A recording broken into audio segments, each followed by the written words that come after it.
Hello friends, അപ്പോൾ നമുക്കിന്ന് വീട്ടിൽ തന്നെ ഇങ്ങനെ ചെമ്പരത്തിത്താളി ഉണ്ടാക്കണമെന്ന് നോക്കാം കേട്ടോ. അതായത് ഈ ചെമ്പരത്തിത്താളി എന്ന് വെച്ചിട്ടുണ്ടെങ്കിൽ നമ്മുടെ ഹെയർ ഗ്രോത്ത് വർദ്ധിക്കാനും അതുപോലെ തന്നെ നമ്മുടെ ഹെയർ ഫാൾ കുറയ്ക്കാനും നമ്മുടെ സ്കാൽപ്പ് നല്ല ഹെൽത്തി ആയിട്ടിരിക്കാനും വളരെ സഹായിക്കുന്ന ഒരു സിമ്പിൾ റെമഡിയാണ്. നമുക്ക് വീട്ടിൽ തന്നെ കുറച്ച് ചെമ്പരത്തിപ്പൂ ചെമ്പരത്തിയിലൊക്കെ കിട്ടുകയാണെങ്കിൽ അത് വെച്ച് നമുക്ക് കുറച്ച് സമയം കൊണ്ട് തന്നെ ഉണ്ടാക്കിയെടുക്കാവുന്നതാണ്.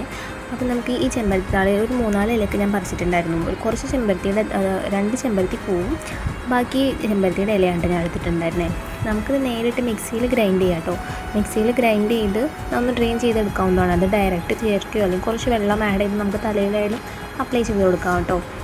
ഞാൻ പക്ഷേ കല്ലുമിട്ട നന്നായിട്ട് ഉരച്ചെടുക്കാമെന്നാണ് വിചാരിച്ചിരുന്നത്. അപ്പോൾ ഞാൻ കപ്പിൽ ആദ്യം ഇതെടുത്ത് കഴുകി അതിന് ശേഷം ഒരു തുള്ളി വെള്ളമൊക്കെ ഇതിൻ്റെ മീതെ തെളിച്ച് കൊടുത്തതിന് ശേഷം നല്ലോണം കല്ലിട്ട് ഉരയ്ക്കുകയാണ് ചെയ്തത്. അത് നല്ലോണം ഒരു പേസ്റ്റ് പരുവമാവണ വരെ നമ്മൾ ഇങ്ങനെ കല്ലിൽ ഉരച്ച് കൊടുക്കണേ. അപ്പോൾ ഞാനത് കല്ലിലാണ് ചെയ്തുകൊണ്ടിരുന്നത്. അപ്പോൾ ആ 2 ചെമ്പരത്തി പൂവും ഇലയും കൂടി ഞാനത് കല്ലിൽ നന്നായിട്ട് നമ്മുടെ തലയിൽ അപ്ലൈ ചെയ്യാൻ പറ്റുന്ന ഒരു തിക്ക് പരുവാവണ വരെ അരച്ചു കൊടുത്തുകൊണ്ടിരുന്നേ. അപ്പോൾ അത്ര നമുക്ക് മിക്സിയിലിട്ട് അടിക്കുന്ന അത്ര ഫിനിഷ് നമുക്ക് കിട്ടില്ല, എന്നാലും നമുക്കിത് ജസ്റ്റ് എങ്ങനെ ഏത് രീതിയിൽ അത് നമ്മുടെ ഇഷ്ടത്തിന് എടുക്കാം കേട്ടോ.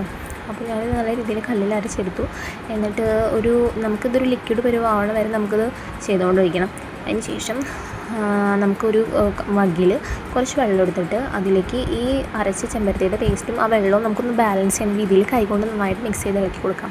ഇത് നമ്മുടെ സ്കാൽപ്പിൽ നല്ലോണം തേച്ച് കൊടുക്കണേ. സ്കാൽപ്പിൽ മാത്രമല്ല, അതുപോലെ തന്നെ നമ്മുടെ ഹെയറിൻ്റെ അറ്റം വരെ നമുക്കിത് തേക്കാവുന്നതാണ്. ഏതെങ്കിലും ഒരു നല്ല ഹെയർ ഓയിൽ നമുക്ക് അപ്ലൈ ചെയ്ത് കൊടുത്തതിന് ശേഷം ഈ താളി അപ്ലൈ ചെയ്യാവുന്നതാണ് കേട്ടോ.